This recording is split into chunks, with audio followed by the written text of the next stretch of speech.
বিকশিত ভারতের লক্ষ্যে নিজের অষ্টম বাজেটে কি দিতে পারলেন নির্মলা সীতারামন? ক্যান্সারের ওষুধ থেকে আয়করে ছাড়, মোবাইলের দাম কমা থেকে কিষাণ ক্রেডিট কার্ডের ঋণ বৃদ্ধি। নির্মলার করে অর্থনীতির শুধুই মঙ্গল। Together, we embark on a journey to unlock our nation's tremendous potential for greater prosperity and global positioning under the leadership of Honorable Prime Minister Shri Narendra Modi. ये 140 करोड़ भारतीयों की आकांक्षाओं का बजट है। ये हर भारतीय के सपनों को पूरा करने वाला बजट है।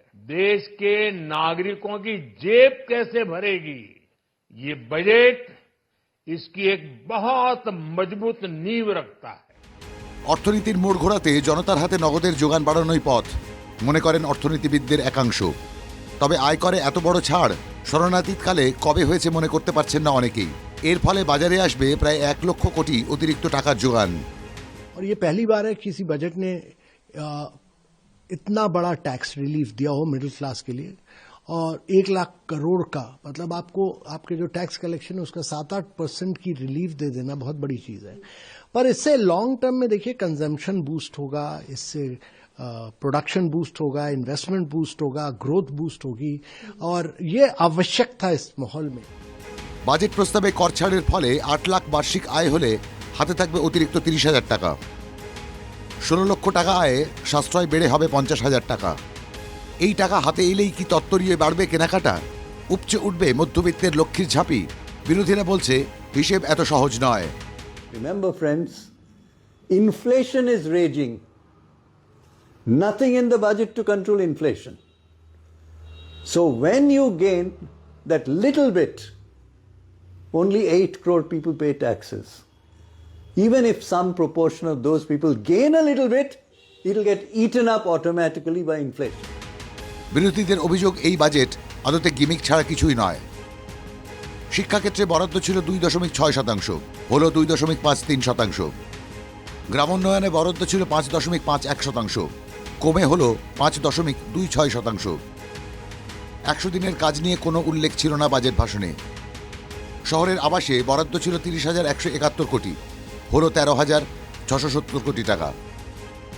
গ্রামীণ আবাসে ছিল 54,500 কোটি, হলো 32,426 কোটি টাকা।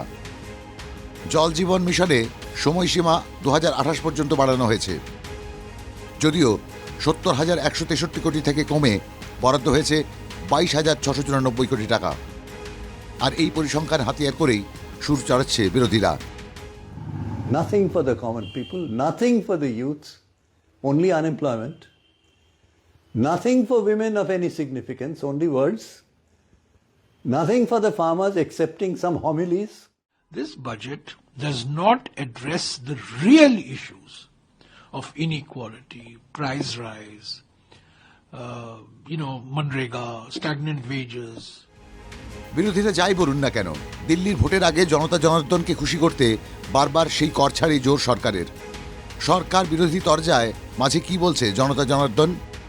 তো সাধারণ মানুষের এতে কিছু যায় আসে না, কিচ্ছু যায় আসে না। ট্যাক্সের ব্যাপারে 12 লাখ টাকা ছাড়ে তাদের যা ছিল তাই আছে, তাদের তো ইনকাম বাড়ছে না। তো মানুষের ছাড়া সাধারণ মানুষ বা মধ্যবিত্ত মানুষের মধ্যে খুব একটা সুবিধা হবে বলে আমার মনে হয় না। এদিকে সারা দেশ জুড়ে দুর্নীতি চলছে, কোনো জায়গায় নিয়োগ নেই, রেলের যেখানে নিয়োগ চলছে আসন সংখ্যা খুব কম। ক্যান্ডি ফ্লস বা হাওয়াই মিঠাই মুখে দিলেই মন খুশ। নির্মলার বাজেট দেখে অনেকেই বলছেন একগুচ্ছ প্রস্তাব আদতে তেমনই। কর ছাড়ের খুশি আছে, তবে দিনের শেষে জনতার পেট ভরবে কিভাবে তার কোনো উত্তর নেই। Bureau report, NKTV Bangla.